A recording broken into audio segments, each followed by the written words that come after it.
Assalamualaikum warahmatullahi wabarakatuh. Bismillahirrahmanirrahim. Saya Om Makmun. Terima kasih telah berkunjung ke channel saya. Mudah-mudahan ada manfaat yang bisa Anda ambil dalam channel saya ini. Pada kesempatan kali ini saya ingin bercerita mengenai seorang sahabat saya, sahabat yang baru saya kenal, baru ke dalam hal ini karena hanya hitungan beberapa tahun, namun kedekatan kami sudah layaknya saudara ya. Sejak 2015 kami saling mengenal di dalam proses perkuliahan jenjang S2 di Universitas Jember. Teman saya ini saya pikir cukup istimewa. Kenapa? Karena lompatan-lompatan kehidupannya begitu drastis ya. Mulai dia dari tukang buruh sawah, buruh tani, buruh sawah dia nyangkul, dia semua dia lakukan layaknya seorang buruh tani. Kemudian dia melanjutkan proses perkuliahan S1 dengan susah payah dari buruh tani kemudian menjadi buruh kebersihan di salah satu kantor pemerintahan yang ada di Probolinggo. Yang selanjutnya kemudian dia naik dari tukang sapu, tukang kebersihan naik menjadi seorang bendahara. Ini saya pikir cukup istimewa bagaimana cerita seorang kebersihan, seorang buruh kebersihan kemudian naik menjadi salah satu administrator penting di kantor tempat dia mengabdi. Dari situ kemudian tidak puas atas prestasi kerja yang dia miliki, kemudian menempuh jenjang kuliah S2 dan kemudian hingga saat ini teman saya tersebut menjadi seorang dosen di salah satu kampus swasta yang ada di Jember. Istimewa sekali dari berdasarkan cerita kisah dia berangkat dari nol, bagaimana berkuliah susah payah karena dia mengatakan kemampuan keilmuannya sangat terbatas, tetapi teman saya ini sangat tekun sekali. Saya bersaksi betul bahwa teman saya ini orang yang sangat tekun di dalam meraih apa yang dia inginkan, memperjuangkan apa yang dia inginkan. Hingga akhirnya dia mengeluh pada saya ingin memiliki sebuah rumah karena hingga saat ini teman saya itu memang sejak pada kala itu 2020 awal mengatakan pada saya ingin memiliki rumah karena masih menumpang di rumah mertua. Namun satu sisi penghasilannya saat ini sebagai seorang dosen di kampus swasta hanya cukup untuk dimakan, kalaupun ada tabungan dia sisihkan untuk orang tuanya. Dia bingung apa yang harus dilakukan. Kemudian dia hanya menjalankan spiritual saja, ibadah, doa, tahajud. Kalau tahajudnya insya Allah setiap malam dia lakukan. Setiap malam dia lakukan. Cuman ada hal istimewa di akhir 2019 kalau nggak salah, sekitar akhir 2019 teman saya ini memutuskan untuk melakukan ibadah puasa Daud.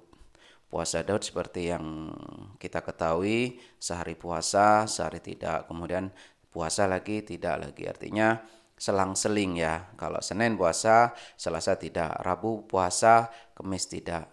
Jumat puasa, Sabtu tidak. Itu dia lakukan terus sembari berdoa. Berdoa berharap keinginannya, cita-citanya untuk memiliki rumah bisa terkabul. Dia hanya fokus pada berdoa saja. Dia tidak pernah menabung, tidak apa, tidak bagaimana. Ajaibnya, mungkin bukan ajaib ya, tapi alhamdulillah kemudian di tahun 2020 awal dia mulai memberanikan diri untuk mencicil membeli bahan untuk proses pembangunan rumah. Istimewa sekali karena pada tahun 2020 teman saya ini berhasil memiliki rumah tanpa hutang yang besar. Kalau hutang kecil-kecil adalah untuk biaya tukang, untuk beli bahan ataupun yang lainnya. Istimewanya sekali ketika teman saya ini untuk membangun rumah bingung tanah. Alhamdulillah dia mendapatkan hibah dari keluarganya untuk dibangunkan rumah. Dan ditunjukkan ke saya waktu itu saya berkunjung ke rumahnya yang ada di Jawa Timur ya, salah satu kabupaten di Jawa Timur. Saya berkunjung ke rumahnya. Disampaikan ke saya, ini Bang, ini Om, waktu itu masih tanah kosong. Ini Om, rencana rumah saya. Ini adalah hibah dari keluarga saya. Dan saya saat ini sedang mempersiapkan doa-doa terbaik saya supaya saya bisa segera memiliki rumah tersebut. Selang beberapa minggu dari saya berkunjung ke rumahnya itu, tiba-tiba teman saya ini melakukan postingan rumah yang sudah jadi, sudah berdiri tapi belum ada, tinggal finishing. Saya tanya, loh ini rumah siapa? Rumah saya alhamdulillah bang, saya sudah sekarang sudah punya rumah om gitu kan. Saya sekarang sudah punya rumah sendiri om. Oh, alhamdulillah gitu, saya pikir loh kok begitu cepat gitu, saya pikir kok begitu cepat. Ternyata ketika teman saya ini mulai proses membangun rumah, tetangganya datang berbondong-bondong untuk membantu membangun rumah tersebut dan tanpa biaya, tanpa tanpa ongkos gitu. Tanpa ongkos mereka sukarela membantu teman saya ini untuk membangun rumah dan prosesnya cepat, biayanya juga mudah. Alhamdulillah, kata teman saya, alhamdulillah sejak dia mengamalkan puasa Daud, padahal hanya sekitar 6 bulan yang dia bercerita ke saya untuk memutuskan puasa Daud itu, nggak nyampe 1 tahun, tapi dia sudah memiliki lompatan-lompatan capaian baik ekonomi ataupun spiritual yang luar biasa. Salah satunya dia punya rumah, terus ketika dia mendaftar di eh, apa namanya peruntungan di calon PNS, nilainya selalu menjadi tertinggi di setiap sesi tes. Ada beberapa tes kemarin dia sudah melalui tes terakhir dan nilainya juga sama, tetap tertinggi. Padahal dia mengaku kemampuanku terbatas, demikian begitu-begitu saja Kang. Cuman Allah sayang sama aku sehingga nilaiku banyak, dan dia tidak pernah sekali putus dalam puasa Daud ini. Istimewanya itu. Jadi teman saya ini sangat istiqomah sekali puasa Daud. Kadang saya goda ketika dia puasa gitu ya, saya makan di, ayo makan, saya traktir gitu. Ayo terserah mau makan apa. Dia tetap, saya sudah terlanjur berniat tadi untuk melaksanakan puasa Daud gitu.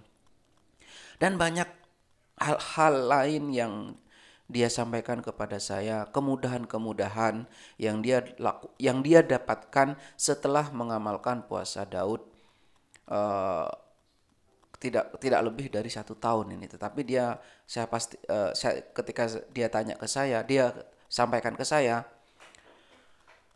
tidak pernah putus. Artinya walaupun ada kegiatan apapun, misalnya makan atau apa, dia tidak putus untuk tetap melanjutkan puasa kuliahnya, termasuk ketika tes CPNS. Dia dari Jawa Timur ke Jogja, perjalanan jauh, walaupun dia sebagai seorang musafir, dia tetap melaksanakan puasa Daudnya. Dan hingga saat ini masih, kalau tidak salah dia 2019 mulai menyampaikan ke saya untuk mulai puasa Daud, dan hingga saat ini dia masih melaksanakan puasa Daud. Yang pasti dia sampaikan ke saya bahwa sejak melakukan puasa Daud dia menjadi pribadi yang lebih sabar dari sebelumnya. Kalau sebelumnya dia gerasa gerusu gitu, kayak pribadi kasar mungkin, ya arogan atau apalah. Tapi sejak dia mengamalkan puasa Daud, dia mulai, katanya ke saya itu sedikit lunak hatinya. Artinya sekarang sudah juga pikiran tenang, menghadapi persoalan itu lebih tenang, menghadapi masalah itu lebih dengan pikiran bening, dengan otak yang encer gitu. Jadi banyak persoalan-persoalan yang semula berat bagi dia sekarang justru mudah bagi dia. Itulah sekelumit kisah dari pengamal puasa Daud yang bercerita langsung kepada saya bagaimana faedah-faedah yang dia rasakan selama mengamalkan puasa Daud. Mudah-mudahan saya dan pemirsa yang kebetulan menyaksikan video ini mudah-mudahan juga punya gairah yang sama di dalam melaksanakan ibadah dan istiqomah dalam ibadah tersebut, dalam rangka ketakwaan kita dan kedekatan kita semata-mata karena Allah Subhanahu wa taala. Itu saja dari saya. Mohon maaf barangkali ada penyampaian yang salah. Ihdinas siratal mustaqim. Assalamualaikum warahmatullahi wabarakatuh.